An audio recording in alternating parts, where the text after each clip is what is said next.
शुभ सकाल पिलाମାନେ ମୁଁ ଶୁଭକାନ୍ତ ସାହୁ ସମସ୍ତଙ୍କୁ ମୋର ୟୁଟ୍ୟୁବ ଚ୍ୟାନେଲ ଲର୍ଣ୍ଣିଂ ହବ୍କୁ ସ୍ୱାଗତ କରୁଛି। ପୂର୍ବରୁ ମଧ୍ୟ ମୁଁ କିଛି ଶିକ୍ଷଣ ଭିଡ଼ିଓ ଏହି ଚ୍ୟାନେଲରେ ଉପଲବ୍ଧ କରାଇଥିଲି। ମୁଁ ଆଶା କରୁଛି ତୁମେ ସେସବୁ ଦେଖିଥିବ। ତେବେ ସେସବୁ ମୁଁ ଯାହା ପ୍ରସ୍ତୁତ କରିଥିଲି ତାହା ମୁଁ ନିଜସ୍ୱ ଢଙ୍ଗରେ ବିନା କୌଣସି ପ୍ରଶିକ୍ଷଣରେ କରିଥିଲି। କିନ୍ତୁ ଆଜି ଯେଉଁ ମୁଁ ଭିଡ଼ିଓ ପ୍ରସ୍ତୁତ କରିବାକୁ ଯାଉଛି ଏହା ମୁଁ ଚାକିରି ଆପ୍ଲିକେସନ ଦ୍ୱାରା 6 ଦିନ ଧରି ପାଇଥିବା ଅନଲାଇନ୍ ପ୍ରଶିକ୍ଷଣର ସଦୁପଯୋଗ କରି ମୁଁ ଏହି ଭିଡ଼ିଓଟି ପ୍ରସ୍ତୁତ କରିବାକୁ ଯାଉଛି। ତେଣୁ ମୁଁ ପ୍ରଶିକ୍ଷଣ ଯେଉଁ ଅଭିଜ୍ଞତା ପାଇଛି ସେହି ଅଭିଜ୍ଞତାକୁ ନେଇକି ଆଜି ଏ ଭିଡ଼ିଓ ମୁଁ ପ୍ରସ୍ତୁତ କରିବାକୁ ଯାଉଛି। ତେଣୁ ଏଥିରେ ତୁମେମାନେ ସମସ୍ତେ ନିଶ୍ଚିତ ରୂପେ କିଛି ସକାରାତ୍ମକ ପରିବର୍ତ୍ତନ ଲକ୍ଷ୍ୟ କରିବ।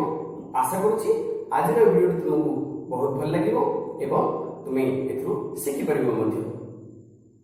आज आम देखा दशम श्रेणी इतिहास प्रथम अध्याय द्वितीय पाठ भारत में असहयोग आंदोलन एवं ओडिशा रे तार प्रभाव।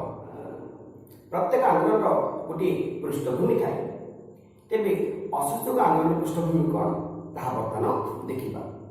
जिते प्रथम विश्वयुद्ध चलता से मित्र शक्ति विरुद्ध रे तुर्की युद्ध करथिला। युद्ध चलता समय ही तुर्की को विभाजित कर दिया गया। तुर्की सुल्तान थे खलीफा जी की समग्र मुसलमान मानकर धर्मगुरु थे।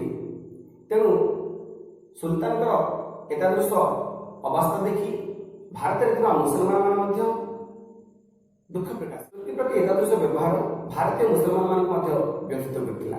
तेणु से खलीफा को समर्थन जन भारत में आंदोलनात्मक पंथा अवलंबन कले। यार नेतृत्व नहीं दुई अली नेता शौकत अली एवं मोहम्मद अली। खलीफा को समर्थन कर आंदोलन हो खिलाफत आंदोलन कहुए। परवर्ती समय आंदोलन सफल परिचालन एक खिलाफत कमिटी गठन करागला।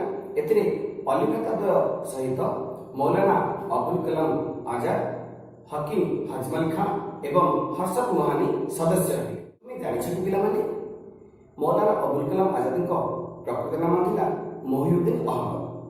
से जड़े नेतृस्थानीय स्वाधीनता संग्रामी, भारतीय संविधान प्रणाली सभार जड़े सदस्य एवं से भारतर प्रथम शिक्षा मंत्री। इंडिया विन्स फ्रीडम नामक एक पुस्तक से रचना कर सब कृतित्व 1992 मसीह मरणोत्तर भाव भारत रत्न सम्मान सम्मानित कर।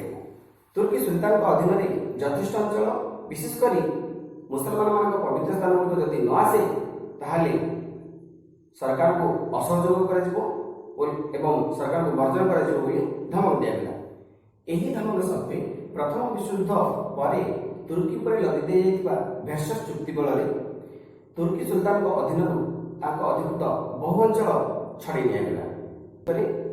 खिलाफत कमिटी द्वारा असहयोग कार्यक्रम स्थिर कर 1920 मसीहा जून 9 तारिख में महात्मा गांधी एक सर्वदलीय बैठक डाकिले एवं यह बैठक में निष्पत्ति जे इंग्रेज सरकार को खिलाफत कमिटी कौन से साहाय्य सहयोग करना एवं इंग्रेज सरकार सहित समस्त संपर्क छिन्न कर उभय मुस्लिम लीग एवं भारतीय जातीय कांग्रेस समर्थन करथिला।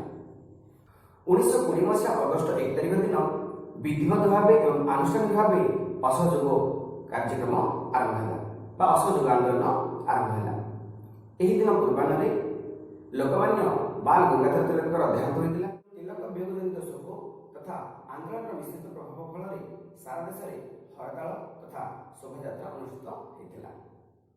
यह भारत में महात्मा गांधी नेतृत्वाधीन प्रथम गण आंदोलन जहाँकि भारत में इंग्रेज सरकार मूलधा को संपूर्ण दोहलाई देथिला। पिलामाने आज मु परवर्ती समय पुणी किछि नुआ वीडियो एवं नुआ पाठ नहीं आसिबे।